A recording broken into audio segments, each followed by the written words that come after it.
नमस्कार दोस्तों, अस्सलाम वालेकुम, वाहिगुरु जी खालसा वाहिगुरु जी फतेह। दरअसल चौथा चरण का चुनाव खत्म हो चुका है और टोटल लोकसभा चुनाव जो हो गया है 387 सीटों पर कंप्लीट हो गया। कल जो है 5 बिहार के लोकसभा सीटों पर चुनाव हुआ, जिसमें दरभंगा, मुंगेर, उजियारपुर और आपको बेगूसराय और क्या बोलते हैं समस्तीपुर में चुनाव खत्म हो गया।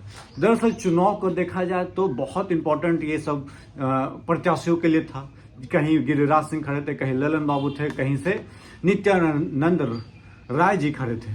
तो इसलिए बिहार में ये दिलचस्प रहा और ये तमाम सीटों पर एनडीए का कब्जा रहा है पिछले चुनाव में 2019 में। तो इस बार हम लोग को देखना होगा, समीक्षा करना होगा कि इस बार की हालात क्या है। तो मैं आपको बता देता हूँ, पूरा सीट पे 1 to 1 चर्चा करेंगे, पांचों सीट पे बाकायदा। तो मैं सबसे पहले आपको औसतन कितना मतदान पड़ा वो मैं पहले बता दूँ। 56.85% मतदान पड़ा, जो कि कहा जा सकता है बिहार में ठीक है। थोड़ा सा गर्मी थी कहीं तो दिक्कत हुआ है, लेकिन मैं आपको बता देता हूँ दरभंगा, उजियारपुर, समस्तीपुर, बेगूसराय और मुंगेर, यहाँ प्रत्याशी कौन कौन थे। सबसे पहले तो ये आपको लिए जानना जरूरी है। जो लोग नहीं जानते, जो लोग जानते वो अच्छा है, और जो लोग नहीं जानते उनको मैं बता देता हूँ। यहाँ वोट जो है 14 में कितना पड़ा था, 19 में कितना पड़ा था और 2024 में कितना पड़ा। इससे आप अंदाजा लगा सकते हो कि हवा किस तरफ है और है भी कि नहीं है। कांटे की टक्कर होने जा रही है। तो सबसे पहले मैं आपको बता दूं दरभंगा में आरजेडी के एमएलए हैं ललित यादव जी। उनका मुकाबला था किससे? गोपाल जी ठाकुर से, बीजेपी के जो कैंडिडेट हैं। वहीं पे उजियारपुर की बात किया जाए, नित्यानंद राय को आप लोग जानते ही होंगे, उनका था टक्कर जो था आलोक महतो जी से। और उसके बाद समस्तीपुर की बात करते हैं, कुमारी संभवी जी जो कि अशोक चौधरी जी की बेटी हैं, उनका मुकाबला था सन्नी हजारी से। ये भी मंत्री हैं, इनके पापा भी मंत्री हैं, क्या बोलते हैं, नीतीश सरकार में, नीतीश जी की सरकार। बेगूसराय से आप तो जान ही रहे हैं किनके बीच में गिरिराज सिंह और अवधेश राय जो कि सीपीआई के टिकट पे थे। तो ये मुंगेर में ललन बाबू वर्से अनीता देवी कौन? अशोक महतो की वाइफ। अब चलिए ये मैं आपको बता दिया कैंडिडेट का नाम पूरा। अब हम बात करते हैं 2014 में कितने % मत मिला था, 2014, 19 और 2024 में। दरअसल 2014 जो है मोदी लहर कहा जाता है, मोदी लहर, मोदी फैक्टर इसको बोला सकता है। उसमें दरभंगा में वोट मिला था, वोट पड़े थे 55% वोट। वहीं पे 2019 बालाकोट स्ट्राइक जो हुआ था उस पर राष्ट्र निर्माण के बेसिस पर, राष्ट्रभक्ति के बेसिस पर जो वोट पड़ा था 55 से डायरेक्ट 58 हो गया था। 3% वोटों का क्या बोलते हैं इजाफा हुआ था। वहीं पे 2024 में जो है 56% वोट, मतलब कि 19 से तो कम हुआ है, लेकिन क्या बोलते हैं 2014 से बढ़ा है, जो कि अच्छा कहा जा सकता है। लेकिन आप ये नहीं बोल सकते हो कि भाई दरभंगा में ये पक्का है कि आपको क्या बोलते हैं गोपाल जी ठाकुर जीत ही जाएंगे। लड़ाई दिलचस्प है, मैं आपको बताऊंगा डिटेल से। उजियारपुर की बात किया जाए तो 2014 में 60% वोट, 2019 में 60% वोट। अब इस बार वोट प्रतिशत 4% उजियारपुर में कम हुआ है। अब नित्यानंद के लिए हेडेक है कि क्या है, ये तो आने वाला समय बताएगा। 56% वोट ही पड़े हैं। वहीं पर समस्तीपुर की बात किया जाए तो 57% वोट आपको पड़े थे 2014 में, 2019 में 60%, अब 2024 में पड़े हैं 58%। मतलब कि 19 के मुकाबला तो वोट परसेंटेज बाकायदा डिक्लाइन हुआ है। इससे मतलब कि मोदी लहर से भी ज़्यादा बड़ा लहर, जिस तरह से मोदी जी बोलते हैं उस तरह की मोदी के लहर से भी ज़्यादा उम्मीद थी लोगों को, विश्वास था, और मोदी जी पे लोग वोट देकर आए थे के नाम पर। वहीं पर बेगूसराय की बात किया जाए तो 60% वोट मिला था 14 में, 2019 में वही बढ़ गया था 62%, और अब आ गया फिर से 4% कम। तो क्या बेगूसराय भी लटक जाएगा, गिरिराज सिंह के हाथ से निकल जाएगा? देखना ये भी दिलचस्प होगा, आपको मैं चर्चा करूंगा। वहीं पे मुंगेर की बात करते हैं, ललन बाबू का क्षेत्र है। 2014 में हालांकि वो चुनाव हार गए थे, 53% वोट मिला था उनको, 54% 2019 में, 1% का बढ़ोतरी हुआ था, और इस बार 55%। मतलब क्या ललन बाबू के 7 वोटर्स गए हैं।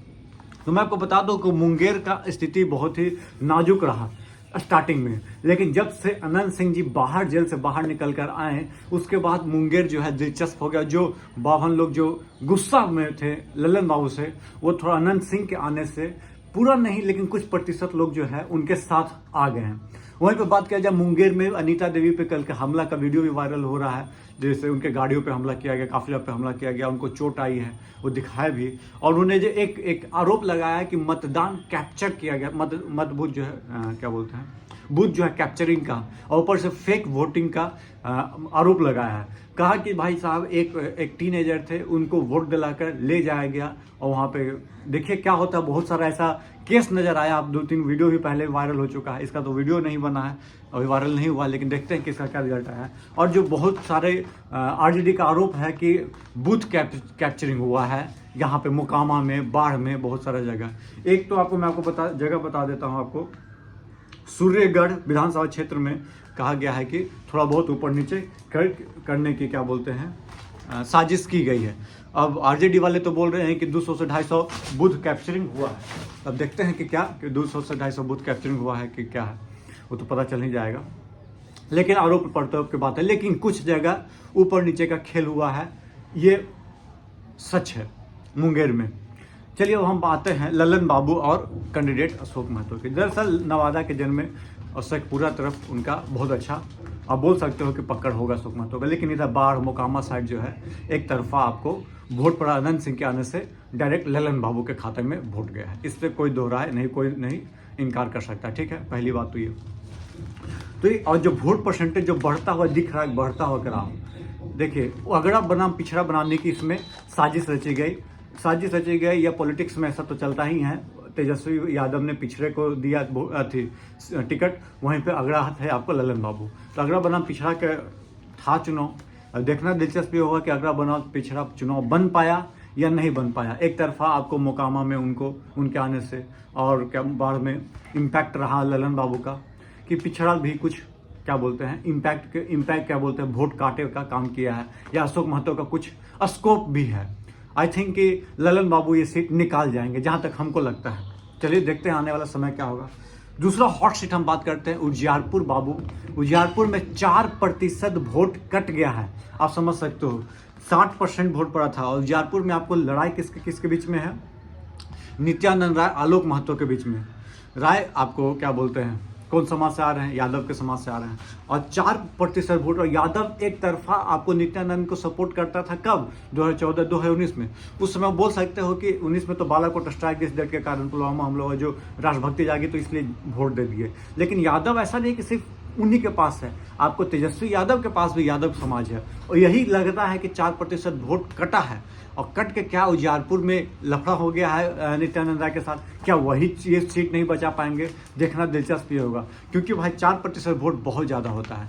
आप समझ सकते हो कि आलोक महतो जी का क्या बोलते हैं आगे नहीं तो कम से कम, और जीतेंगे भी तो बहुत कम मार्जिन से देखा जा सकता है। 50,000 60,000 1 लाख वोट से ज़्यादा जीतने वाले नहीं हैं, जहाँ तक लग रहा है। अब होने के लिए कुछ भी हो जाए, बात अलग है। लेकिन यहाँ पे आलोक मेहता जी टक्कर देते हुए नजर आ रहे, खासकर तेजस्वी यादव के नाम पर। अब बात करते हैं बेगूसराय। गिरिराज सिंह एक तरफा जीते थे पिछली बार, आपको उनको हरा दिया था। क्या बोलते हैं कन्हैया कुमार को हराए थे। लेकिन इस बार कन्हैया कुमार मैदान में नहीं है। लेकिन सीपीआई के नेता जो है अवधेश राय, इनको भी अच्छा कैंडिडेट के रूप में देखा जा रहा है आपको बेगूसराय से। और सबसे बड़ी बात है कि 4% वोट कम हुआ है, तो बेगूसराय में भी जीत का जो अंतर था वो तो कम होने जा रहा है, बाकायदा आप रख लीजिए। अब यह है कि 19-20 में क्या बेगूसराय भी हाथ से निकल जाएगा इनके हाथ से? देखना ये होगा, वो भी गिरिराज सिंह के हाथ से, क्योंकि ये इंडिया पाकिस्तान फलना ढकना के अलावा कुछ बात नहीं करते हैं, जहां तक हमको लगता है। ग्रामीण विकास मंत्री भी शायद हैं। तो देखना ये होगा कि दरभंगा क्या बोलते हैं बेगूसराय इनके पास रहता है कि 19-20 का अंतर हो। जीतेंगे तो ज़्यादा मार्जिन से नहीं जीतेंगे, लेकिन हारने का चांसेस लग रहा है आपको। मैं हारने का चांसेस मतलब कि क्या बोलते हैं टक्कर कांटे की टक्कर हुई है, ये बात आप रख लीजिए। वहीं पे बात करते हैं आपको दरभंगा सीट की बात किया जाए तो दरभंगा में जो है 2% मतों की कमी हुई है। दरभंगा एम्स की खूब चर्चा करते हैं, जब भी बीजेपी के नेता बड़े नेता आते हैं दरभंगा में एम्स बना दिया, फलना ढकना कर दिया, लेकिन एम्स का ए भी नहीं आता पता है। तो क्या लोगों में नाराजगी है कि नहीं? देखना ये दिलचस्प होगा। दरभंगा एयरपोर्ट बनना उससे खुशी भी है, तो वोट पटे से भले ही 2% कम हुआ है, लेकिन दरभंगा सीट जो है आरजेडी ललित यादव और गोपाल जी ठाकुर का अच्छा रिकॉर्ड रहा गोपाल जी ठाकुर का, तो गोपाल जी ठाकुर हो सके कि ये सीट निकाल भी ले सकते हैं। अब हम बात करते हैं समस्तीपुर में कुमारी संभवी, जो कि अशोक चौधरी की बेटी, वहीं पे बात करते हैं सन्नी हजारी, वो भी क्या बोलते हैं हजारी जी के बेटे हैं। तो कुमारी संभवी के पहले जो थे रामचंद्र पासवान जी यहाँ से लड़े थे चुनाव, वो अच्छा खासा मतों से जीते थे। तो क्या एलजेपी क्या बोलते हैं अशोक चौधरी के बेटी को देकर टिकट क्या अपने सीट को रिजर्व किया है। बहुत सारे लोग वहाँ पे गए, प्रचार प्रसार किए, तो क्या नुकसान हो गया सनी हजारी को, कांग्रेस के जो टिकट पे लड़ रहे थे। देखना ये आने वाला समय होगा। दरअसल वहाँ पे आपको वोट की मैं आपको बता दूं फिर से एक बार, तो क्या बोलते हैं, समस्तीपुर में 2% की कमी हुई है। तो रामचंद्र पासवान का गढ़ रहा था, मतलब पासवान परिवार का गढ़ रहा है, तो क्या गढ़ बचा पाएगी? यानी कुमारी संघवी का एक इम्पैक्ट है, अच्छा चेहरा होने के कारण, पढ़े लिखे होने के कारण। वहीं पर सनी हजारी भी ऐसा नहीं कि वेल एजुकेटेड नहीं, वेल एजुकेटेड है, लेकिन एक लड़की होने के कारण थोड़ा सा नोज अहेड रहता है। ये आप मानिए ना मानिए, चाहे पॉलिटिक्स हो चाहे कहीं भी। और अशोक चौधरी मेन फेस वहाँ पे है, तो देखिए क्या होता है, देखना दिलचस्पी होगा। कांटे की टक्कर है। 5 में से लगता है कि 1 से 2 सीट एनडीए के खाते से घसकती हुई नजर आ रही है। चाहे वो आपको बता दूं बेगूसराय या समस्तीपुर, सॉरी उजारपुर में से 1 सीट और एक समस्तीपुर की सीट फंसी हुई नजर आ सकती है। चलिए, वीडियो पसंद आए, चैनल पर पहली बार आए हैं तो चैनल को लाइक शेयर सब्सक्राइब जरूर कर ले। धन्यवाद। जय हिंद, जय भारत, जय बिहार। वीडियो पसंद आया तो इसको शेयर जरूर कीजिएगा।